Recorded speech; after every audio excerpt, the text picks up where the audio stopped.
Good evening. You're watching Outside the Box. This is the show which allows you to interact directly with political party candidates. To our daily poll now, yesterday's question was, should the LTA revise the national speed limit? Just over 86% agreed, while 8.6% disagreed. Today's question is, do we need to review the role of the TLTB? Text your answer, a simple yes or no, to 3592. The poll is open to Vodafone, Digicel, and Ink users. Charges apply. First on the show tonight is Anand Singh from the Fiji Labour Party. He was a former Attorney General in the People's Coalition government, and he is again contesting the elections this year. Bula sir, welcome to the show. Thank you, and a good evening to all the viewers. Okay. So, do you believe FLP still have the capability to win votes in this election? Very much so. I think there's groundswell of support right now for FLP, and it's increasing. There are party loyalists and faithfuls who are very happy to return to the FLP. And I think it's going to be a surprise for everybody else come the results after 17th. Okay. Let's turn to your area of expertise, the rule of law. Why is there so much concern about the rule of law in this country? Rule of law basically affects everybody, and more so in Fiji. I think there has been a very big concern with the manner in which the judiciary has been functioning. It affects a number of people, and it is something that attracts the attention and which needs to be addressed. Yeah, you say it's there's something wrong with the rule of law. What particular is wrong with it? Well, I believe, firstly, it's a question of perception, and the current perception is that there is not enough separation between the judiciary and the executive. Yeah. The rule of law, are we all equal under the rule of law, do you think, in this country? Yes, certainly. We are meant to be all equal before the law. And when people start getting the perception that there are some more equal than others, then we have a problem in our hands. And how do your party attempt to resolve this? Well, we can go on our record. When we were in government, we followed the separation of powers very strictly. There was no interaction between the judicial arm and the executive arm. Unfortunately, we do not see evidence of that right now. There are areas of concern. For instance, we see the judges of the High Court and other courts attending the Attorney General's conference. Now, that is something that doesn't send the right kind of message to the people, because that closeness and the interaction and creates the impression that the judges are not really as independent as they ought to be. Yeah. And how can Labour, restore confidence in the judiciary? Well, it is a question of, firstly, we have to go through the appointment process. We need to ensure that the appointments are done impartially, and then the judges remain separate and apart. They maintain the independence, so that there is no perception that they are not independent. All right. Now, common law. This is something that's under scrutiny at the moment in the courts. In one of the matters recently. What do you think is the status of common law in our legal system? Common law essentially is judge-made law. It evolves over a period of time, and it aids the judge in many ways. As the judges apply the common law, and generally, as the name suggests, on many occasions the common law is the same here and the other Commonwealth countries, particularly Australia, New Zealand, and United Kingdom. But in the practice currently, is common law being overridden at the moment by the Constitution, maybe by other laws that exist? No, the Constitution preserves the common law. Okay. What really happens is you have what is called codified law, statutory law, and the common law comes to the aid in the interpretation of the statute, and the common law is, as I said, is judge-made law, which applies in many situations and circumstances. Yes. Yeah. Now, Mr. Anand Singh, you know, youth voters, they make up 50% of voters in this election. And, I mean, do you consider yourself as an old face or a new face in this election, do you think? Well, I'm an old face, reappeared. Reappeared. And you know, what can you offer them, you know, for them to give you their votes? Well, I believe I have quite a bit of an experience. I have been a Attorney General. I've been a member of the Cabinet. I have been a Senator.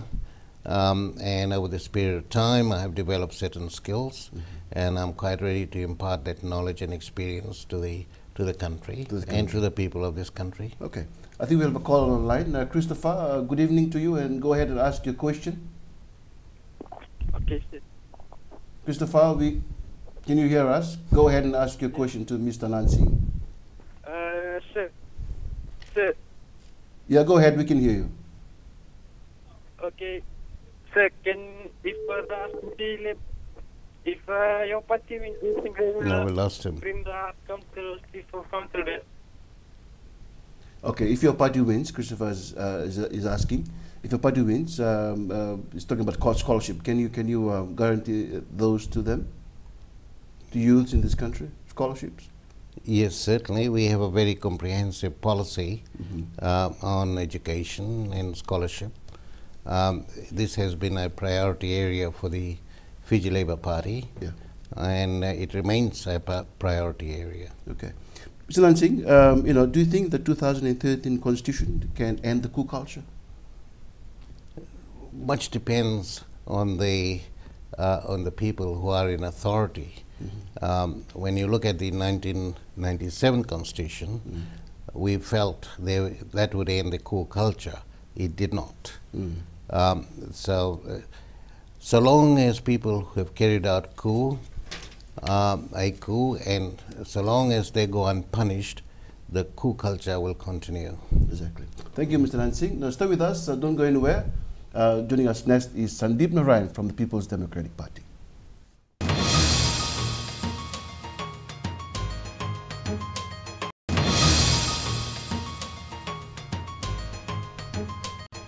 Welcome back. Join the discussion live tonight by texting in your questions to 3599 or call our studio line 3302-100. And remember, you can have your say in our daily poll. The question is still, do we need to review the role of the TLTB? Simply text yes or no to 3592 to all Vodafone, Digicel and Ink users. We are now joined by Sandeep Narayan from the People's Democratic Party. Good evening. Welcome to Outside the Box. Good evening, Micah, and good evening to all the viewers of Fiji TV. First question, you know, why the decision to contest the elections this year? Okay, the decision that I made is that the reason is the opportunities providing for the youths. And I recently seen that there are lots of things that our youth can do in this country. We can give them a better opportunity and provide and assist them and facilitate it to different programs. And that was the decision that I made it. I have seen that the other parties or other candidates not taking the issues that I am currently in. And that was the decision at last that I have decided to contest the election. What do you think youths of this country need? Youth of this country needs actually a facilitation, opportunity and a platform in various sectors. And if we provide that opportunities and a platform and create that opportunities for them, we as Fijians can be proud and be shown great to the world. How do you do that? How can you do that? I mean, how do you go about it? See, the first thing that I have seen that we must start from the education system, where we see that currently quantity education is being provided, where quality is not that much. We primarily focusing on a quality education, so far that we can develop and mold our children and when they turn into the youth age. Youth age. Yes. Now, you're an entertainer. Yes. By profession. And do you have something to say on that in the country, in your own assessment? On my own assessment, as you know, Mika, when I came from the UN and I have seen that started developing the entertainment industry, it's not an entertainment industry only, Mika. It was to develop a talent industry and provide the better platform and opportunities to our younger people. And what I have found that this is what we are lacking in the country. When I was young and currently now 37 years old, I haven't seen that this industry has been developed. Okay. So this is what we're lacking in the country. We need to provide that. We need to come up with a better development in this industry. Right. As you know, the world is growing and all other nations are doing the best. I think, Sandeep, we have Kunal from Singapore on the line. Kunal, go ahead and ask your question. My question is, I just want to ask why the Indian scholarship have been removed. Okay.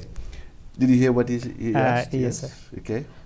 Okay, the question was that why the Indian scholarship has removed. Particularly, I have no idea on that issue. Okay. But what do you think of the new concept of scholarship now? Basically that I see the concept of scholarship is good providing opportunity, but we should have a merit-based scholarship, and with the merit-based scholarship we make sure that the underprivileged community and underprivileged student be provided scholarship, because what so far I have found that the students that can actually afford to pay, they are being given scholarship because these people are higher taxpayers. We should have a merit basis, but we also should understand that the underprivileged community, their priority for scholarship should be given to them. And maybe going back to the Indian scholarship, I believe that I did one work with the Indian High Commission for the Indian Scholarship on some program, in which I found that after the people go to India and do this program, when they come back there was no opportunity for that. Right. So okay. Yeah. Now, what do you think of what's in the market in terms of youth employment? Yes. And what the tertiary institutions are offering, and what can your party do to ensure that every youth out there, whether they go up to the highest level in education or they end up somewhere in the middle, they are guaranteed employment? Because so far, if the employment is concerned, we don't think that the number of graduates are coming from the university. No government will able to create only employment for them. We as PDP, we believe that alternative opportunities should be provided to youth, and it started from the secondary level, where we guide all the students that what particular courses they're supposed to take, give them guidance, because that will actually provide the predictions and what the global market is going to look for, maybe 5 or 10 years predictions if we can do with the global market.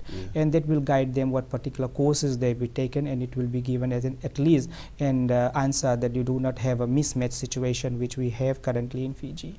The other thing, we are creating a talent-based opportunity for youths that will be assist a lot of youths that can be actually what they have, what they love to do, and turn that into a career opportunity. So that's what the PDP and what I believe in. I'm doing the same thing, and that I'm creating. And also we are discussing on somehow of having the international market for our youth, the graduates, that they can go and work in abroad, where we could have an exchange programs. Okay. Now, Mr. Narayan, I mean, you up against 249 candidates out there. Most of them are youth. Yes. They make a good number. Youth candidates out there. What makes you think that you can beat them and get a place in Parliament? Currently, I think most of the youth have seen that what I have been started in Fiji after returning after 12 years to Fiji, and the programs that I am doing. The other thing, that I have a determination to do work. I put a goal aside and do work that it will be benefit to the majority of the people. I do things that is actually ethical and valuable, and the thing that is benefits to people in the country. Okay, so another caller, Kitione from Nambo is on the line. Kitione, go ahead and ask your question to Mr. Narayan. Okay, Mr. Narayan. Just one question for you. Go ahead. Your question, Mr. Kitione. Okay, the question is, should, in case, should you go into Parliament in the next in the next election? Yeah. Your question, Mr. Kitione? Go to Parliament in the next election. In regards to scholarships, should the scholarships be given to should more scholarships be given to Fijians or Indians? That's a question. Question, Mr. Kitione. Should more scholarships be going to Indians and Indo-Fijians and Itokais? I would not say that it should be given a priority to any community, where I believe that priority be given to every student as a unity, as an equal opportunity to everybody. More scholarship, yes, it should be given, but currently as we are not aware what are the finances of government, as far as if we are in the parliament, we make sure that every youth of this country will give an opportunity to study. Thank you, sir. Thank you, Mr. Narayan. In our final segment, Tomasi Vakatora from SODELPA joins us.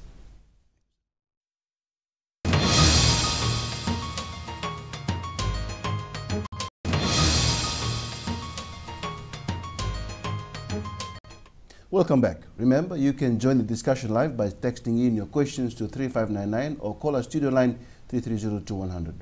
Now, Tomasi Vakatora from SODELPA joins us in the studio. He was the former chief executive of ATH, is now joining politics. Welcome to the show. Mika, it's a pleasure to be here. Thank you. What a move, to politics. Well, to me, it's a natural progression because I've reached the pinnacle of my career in the commercial world, and I thought it's important that we introduce a dosage of commercial experience into policy making at government level. Thank you. Now, you were the CEO for Amalgamated Telecom Holdings at one time, and you've seen through the development of technology and mobile networks in the country. Looking back, do you think the decisions taken then are working right and the product of those addressing the needs of the country, or should we do more? Yes, I think from the introduction of competition in the mobile sector, or in the telecommunication industry, it was the right decision to make. I mean, over the years, we've seen that there's been improvements in the services. There's now a wider range of products that are available. Yeah. Prices have come down, and it's available to everybody. Everybody now has a mobile handset or using smartphones and so on. That's quite a significant improvement in my view. Your view, what? Yes. But do you think more can be done? I mean, if your party comes into government? I think more can be done. We probably have not exploited the potential of telecoms, ICT in Fiji. We've always, over the years, talked about how we are very well located and that we have access to the Southern Cross cable and so on. We can do more, I believe, in terms of, we've had a couple of call centers and so on. Okay. We can build data centers and so on. And what you find in our education system, that we are training a lot of people for white-collar, blue-collar jobs. They aren't enough in Fiji for those kind of jobs. That is why you find a lot of unemployment at present. Okay. People who are quite skilled, well qualified, they tend to leave, migrate, because that's where their skills can be used. Yes. I think if we develop our outsourcing model much better, we should be able to attract some of those business to Fiji and help us retain some of the talents that we are losing overseas. Now, I think that we have Mosi from Lami on the line. Bulumanaka Mosi, go ahead and ask your question. Bulamika. Yeah, go ahead, Mosi, ask your question. Bulumanaka, I just wanted to ask, the parliamentary amendments will be decided when the House is called. It will definitely affect the revenue and expenditure. What I want to ask the SODELPA is that if they have any proposed figures. Yeah. For parliamentary. Okay. Now, I think Mosi from Lime is asking the question. When Parliament convenes after elections, obviously there'll be the expenditure will go up. But do you have anything? The SODELPA, yeah, the parliamentary privileges at the moment. Do you have any things about any idea of that? How you want to address those issues? Parliamentary privileges. I'm not quite. I don't quite get the question, but obviously, when Parliament sits, I'm speaking, guessing from what the question is, because I've lost my mind. Yeah. But the parliament processes are a necessary part of the democratic government. Okay. It might be difficult, but those are the accountability and transparency process of a parliamentary system are essential in order that we govern our state in a much better than we do, and it's part of the accountability process. So, what about the allowances that we paid to parliamentarians? Do you think they should be reviewed? Well, I'm not going into parliament thinking about whether I'll get a good salary or not. I accept that we are going into parliament to serve, right? Hopefully they will pay us enough for us to be able to undertake our duties. But whether we are being paid a lot or not paid enough, I understand that parliamentary allowances are determined by a parliamentary emoluments committee. Yeah. It is for them to decide after hearing submissions and deciding what is the appropriate level of remuneration for parliamentarians. Yeah, those are the privileges that the parliamentarians get. Yes, yes. But do you think it should be at a level that's sustainable? It should be at a level that is sustainable from our budget perspective. We need to pay enough so that they can concentrate on their job and they're not doing a second job. It should be sufficient for them to be paid in that way. So, as I said, it'll have to be determined by a parliamentary emoluments committee. I understand it'll be made up of independent people. Yeah. And based on assessment of what the market can bear and what the government can afford. Exactly. So your party has been raising concerns over the rights of indigenous Fijians over land in Golongoli. Now, wasn't that addressed by the then SDL government led by Lasini Ngarase? I understand that they tried to. They tried to, and they tried to introduce a Golongoli bill. That may be one of the reasons they were removed from power. I believe that we will make another attempt to bring it back. It is important that we address the concerns of the Tokay people. If they wish that their resources be protected, that they're given guarantee of security, then it's only proper that we look at it. We can't ignore the concerns of particularly a majority group in our country. Sir. I think Peter from Samsavu is on the line. Peter, go ahead and ask your question.